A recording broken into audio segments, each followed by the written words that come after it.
Hi everyone, welcome back.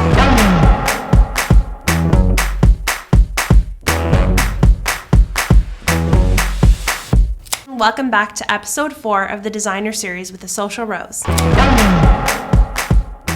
Today we're going to be designing a very loose, natural, organic garden style arrangement.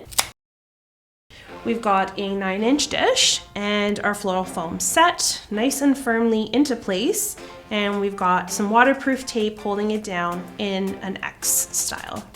Today we're going to be using stalks, roses, lisianthus, veronica, clematis, sweet pea, ranunculus, anemone, and a mixture of greenery, one of which is smilax. So some of my favorite florals on the table today.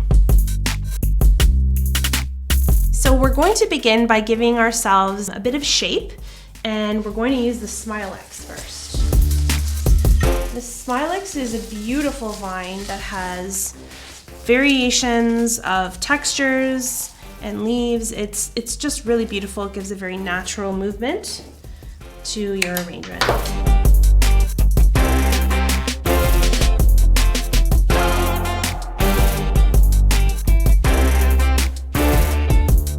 This piece here that I'm creating today is going to be more of a 3-sided arrangement. So this would be good for a welcome table or a head table where the piece is going to be viewed from the front and possibly the sides. We're going to begin with our stalks, which is our linear flower. And you want to make sure that you're creating a very nice sharp edge on the end of your stem. That way insertion is smooth and you're not going to bend the stem or damage the bottom of the stem when you're inserting into your foam. Next, I'm going to use my clematis. Clematis is a flower that has a beautiful textured leaf to it, and it's got almost a hanging feel.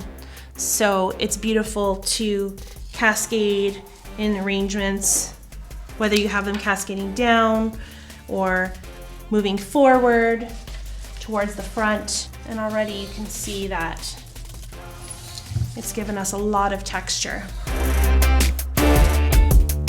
Next, I'm going to insert my veronica, because again, we're really trying to build shape here and get a sense of the volume and the span of our arrangement. And when you're inserting the veronica tends to have movement in the stem on the head, and you want to make sure that your veronicas are facing up and not down. I like to use them this way because they look more lively. When you're designing an arrangement, you don't just want to put all of your stems towards the front of your foam. You want to make sure that you're using the entire span of your foam, because if you keep your stems all the way towards the front of your foam, your dish might get too heavy and it might tip forward on your vessel. So you want to make sure that the insertions are utilizing the full range of foam that you have to work with. And that way your flowers get well hydrated and they're not fighting for moisture. So you can see that my smilax is giving volume, movement, and texture, and my stalks have started the shape of the arrangement and given me an idea of the volume that I'm going to create here. And my veronica is giving me beautiful movement and lots of character with my clematis. Now I'm going to add some greenery, and this greenery that I've chosen today is camellia leaves. These particular camellia leaves have beautiful buds that are starting to grow on them, which I absolutely love seeing in my arrangement because again, it's just giving character and texture. And because these are thick woody stems, I've chosen my cutter, and again, you're going to give yourself a very nice edge on here so that way when you're inserting into the foam, it's going to stay and it's not going to move.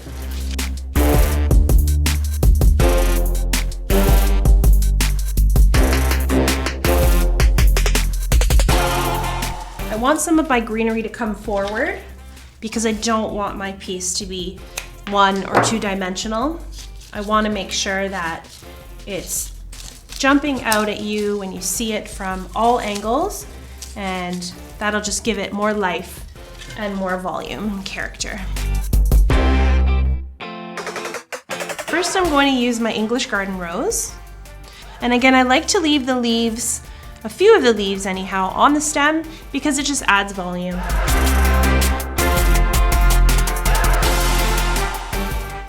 And what I'm doing is I'm keeping my rose stems at different heights, and I want to ensure that the face of the rose is facing the person enjoying the arrangement. You don't want to put your roses facing backwards because then all you see is the back of the stem or the head of the rose. You want to ensure that you're seeing the most beautiful part of it, which is the face of the rose. You can see the layers are starting to build. So I'm using my English garden roses as the focal flower in the front, and then I'm adding beautiful muted color with our mauve roses. And you want to make sure that you're building layers. That way the center of your arrangement is not empty. Because even though we're going to put flowers that are taller and longer, you still want the inner portion of your arrangement to have depth and texture.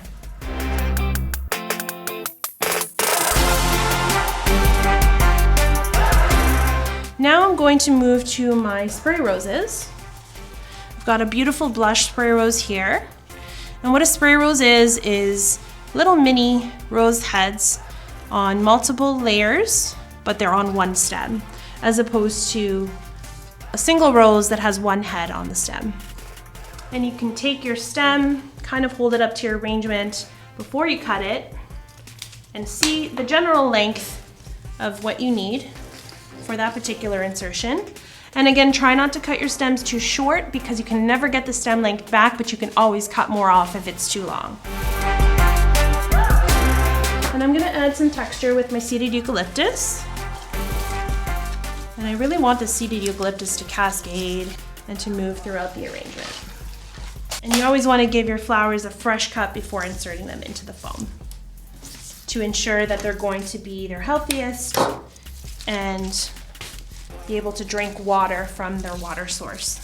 So I'm going for a beautiful, very natural shape, and all of these different elements together really look like a garden. Next, I'm going to use my ranunculus and anemone.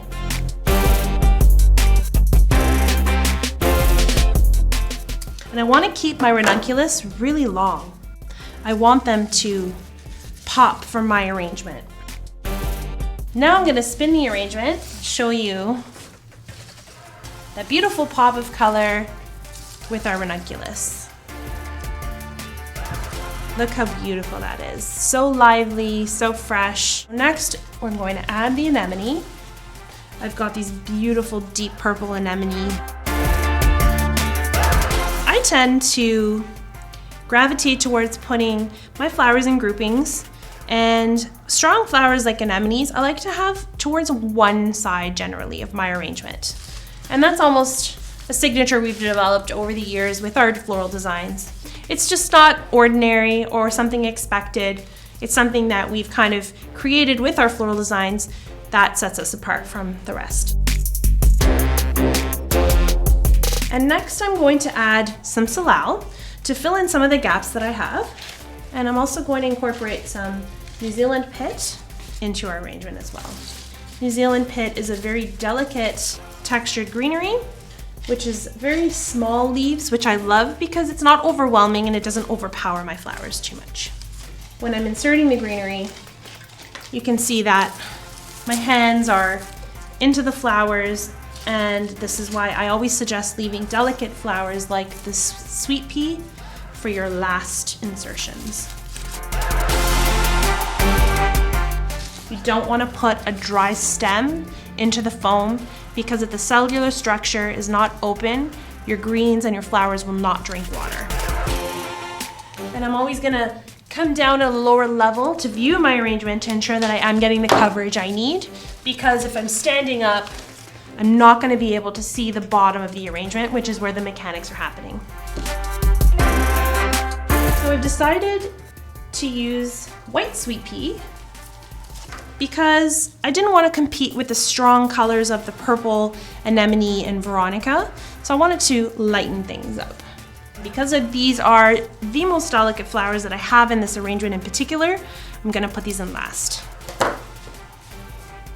When you're inserting sweet pea, you want to hold on to the bottom of the stem because you could bend the stem if you're not holding towards the bottom because the stems are so delicate.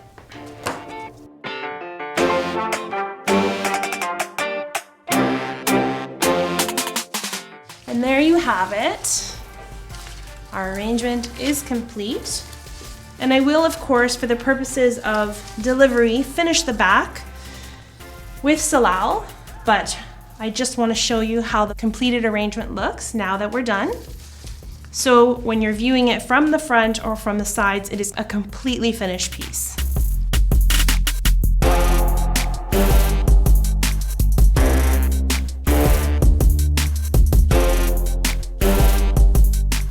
I hope you've enjoyed watching me build this garden organic centerpiece today. Thank you for joining us. Please do leave your comments below. We'd love to hear from you or any questions you might have. And this concludes another episode of the Social Rose Designer Series.